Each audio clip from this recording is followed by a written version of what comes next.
Assalamualaikum warahmatullahi wabarakatuh. Yang saya hormati Pak Zul Indra selaku dosen pengampu mata kuliah Data Mining. Kami dari kelompok Classification Bisindo MobileNet versi 2. Kami ada beranggota 4 kelompok. Perkenalkan, nama saya Joy Andrian dan anggota saya ada Andika, Depa Kri Parhan, Rianda Pales Anakri. Selanjutnya di sini ada background dan problems. Yang pertama itu bahasa isyarat Indonesia belum banyak diteliti di bidang deep learning. Selanjutnya sistem pengenalan Bisindo otomatis masih jarang, berbeda dengan ASL. Selanjutnya itu ada huruf vokal dipilih sebagai langkah dasar sebelumnya mengenali seluruh alfabet.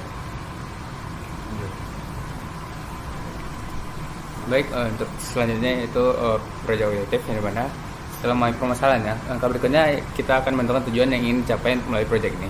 Di sini terdapat 3 tujuannya, yaitu yang pertama adalah mengembangkan model klasifikasi 5 gestur vokal Bisindo, di mana model ini dikembangkan untuk mengenali 5 gestur vokal secara otomatis, yang fokus dipilih karena tahap awal yang paling stabil sebelum diperluas keseluruhan alfabet. Selanjutnya yaitu tujuannya untuk mendapatkan akurasi validasi yang stabil dan dapat diandalkan. Ini untuk mencapai performa model yang konsisten terutama pada data validasi. Yang ketiga adalah menyediakan fondasi awal untuk pengenalan alfabet Bisindo penuh, di mana proyek ini dirancang untuk menjadi dasar bagi penelitian lanjutan. Dengan mengenali vokal terlebih dahulu, sistem dapat dikembangkan lebih mudah menuju klasifikasi seluruh huruf Bisindo, termasuk gestur yang lebih kompleks.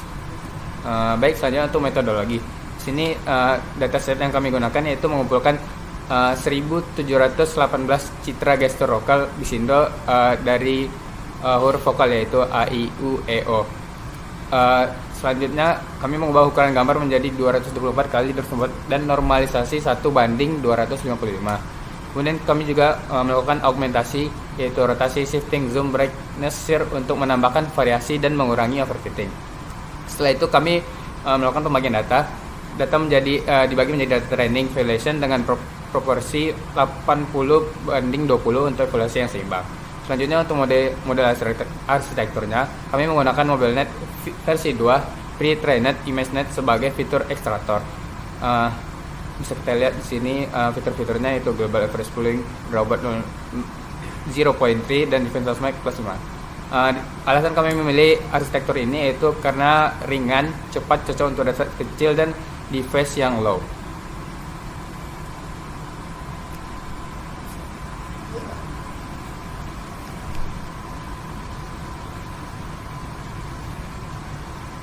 Selanjutnya yaitu adalah fase training. Yang pertama yaitu adalah initial training. Pada tahap awal seluruh layer MobileNet versi 2 dibekukan sehingga hanya layer baru yang dilatih.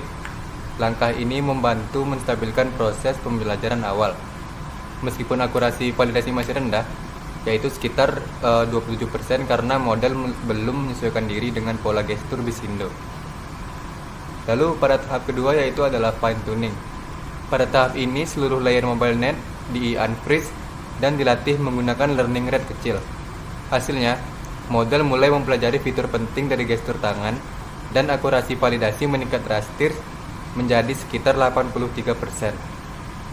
Dan tahap terakhir yaitu adalah extended fine tuning, merupakan tahap lanjutan yang dilakukan menggunakan early stopping dan reduce LR on plateau untuk menjaga stabilitas model. Pelatihan berhenti pada epoch kedua-tiga, ketika performa sudah tidak meningkat secara signifikan. Akurasi validasi bertahan stabil pada kisaran 83-84% tanpa overfitting yang berlebih. Berikut merupakan hasilnya. Dari hasil ini model menunjukkan peningkatan performa yang signifikan setelah tahapan fine tuning dengan validation akurasi stabil pada 83-84%. Kurva training dan validation bergerak konsisten, menunjukkan bahwa model mampu melakukan generalisasi dengan baik. Training akurasi mencapai 97-98%, sementara validation loss berada pada 0,43-0,46 tanpa tanda overfitting yang berlebihan. Hasil ini menegaskan bahwa MobileNet versi 2 cukup efektif untuk pengenalan gestur vokal Bisindo berbasis citra.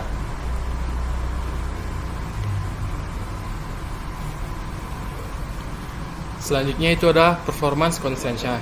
Yang pertama itu adalah ukuran dataset yang terbatas. Jumlah citra per kelas masih terbatas sehingga belum belajar representasi fitur yang sangat kompleks. Akurasi bisa meningkat dengan dataset yang lebih besar dan juga lebih variatif. Yang kedua itu adalah kemiripan visual antar gestur. Banyak gestur vokal Bisindo memiliki bentuk tangan yang mirip, terutama pada huruf I dan U, sehingga model sering membuat prediksi yang salah. Kemiripan pola ini membuat proses klasifikasi lebih sulit dan membatasi peningkatan akurasi. Dan yang terakhir yaitu adalah variasi pencahayaan dan latar belakang. Dataset memiliki variasi background, intensitas cahaya, dan posisi tangan yang cukup besar. Kondisi ini menambah noise visual, membuat model lebih sulit menemukan pola yang konsisten, sehingga akurasi validasi cenderung stabil di kisaran 83%. Terakhir itu adalah rekomendasi. Untuk meningkatkan performa model dan mengatasi keterbatasan yang muncul pada hasil pengujian, beberapa langkah pengembangan dapat diterapkan pada tahap berikutnya. Rekomendasi ini berfokus pada perluasan data dan optimasi teknik pemrosesan agar model dapat mengenali gestur Bisindo dengan lebih akurat dan stabil. Yang pertama itu adalah perluasan dan standarisasi dataset. Untuk meningkatkan akurasi, jumlah citra per kelas perlu ditambah agar model dapat mengenali lebih banyak variasi gestur. Pengambilan gambar sebaiknya dilakukan dengan latar belakang dan pencahayaan yang lebih konsisten untuk mengurangi noise visual yang memengaruhi performa model. Yang kedua itu adalah optimasi model dan pre-processing. Model dapat ditingkatkan dengan menambahkan segmentasi tangan sebelum masuk ke proses klasifikasi agar fitur utama lebih jelas. Selain itu, mencoba arsitektur yang lebih baru seperti MobileNet V3 atau EfficientNet dapat memberikan representasi fitur yang lebih kuat dan pada dataset Bisindo. Baik, selanjutnya itu adalah demo yang akan dilakukan oleh Rianda.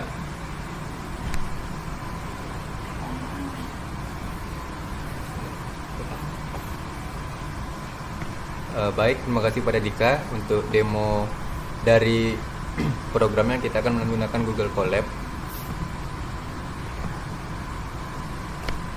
Jadi di sini kami sudah menyiapkan beberapa gambar. Untuk gambarnya, image pad-nya kami ganti langsung saja. Contohnya seperti gambar yang udah ada ini. Ini bentuk gambar dari U dan model berhasil memprediksi kelas gambar ini adalah kelas U dengan confidence kurang lebih 41%.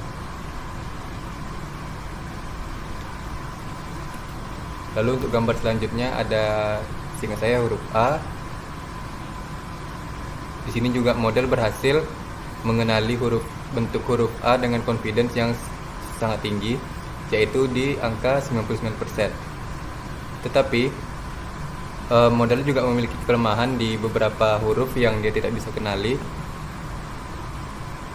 Seperti ini, harusnya huruf I, tapi modelnya memprediksi kelasnya adalah kelas U dengan confidence 72%. Ini berarti programnya berhasil mengenali kelas-kelas yang dengan bentuk tangan yang berbeda, tetapi juga masih memiliki kerancuan validasi terhadap bentuk gestur tangan yang bisa dibilang mirip. Sekian dari kelompok kami. Mohon maaf bila kesalahan. Wassalamualaikum warahmatullahi wabarakatuh.